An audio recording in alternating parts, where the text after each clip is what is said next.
Welcome to Pindar Poetry. We hope you learned something new. You start immediately by prepping the master and workspace. Clean the pattern thoroughly, then apply release so the mold separates cleanly. Once done, measure silicone precisely on a scale. Accuracy matters for cure strength. Mix slowly to minimize bubbles, scraping the sides and bottom for uniformity. Make sure to pour test volume into a small cup first. After mixing, position the master so silicone flow covers key details. Move now, don't overthink the setup. Once mixed, you pour slowly at a single point to push air out rather than trap it. If you have a vacuum chamber, degas 3 minutes. Otherwise, allow a few minutes for bubbles to rise before pouring.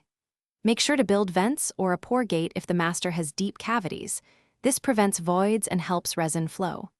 Then seal the container and let the silicone cure per the manufacturer's time and temperature. Curing fully is essential before demolding. You now demold the cured silicone gently, flexing the mold to release the master without tearing. Once satisfied, prepare your casting material, adhere to exact mix ratios and pour slowly to avoid introducing bubbles.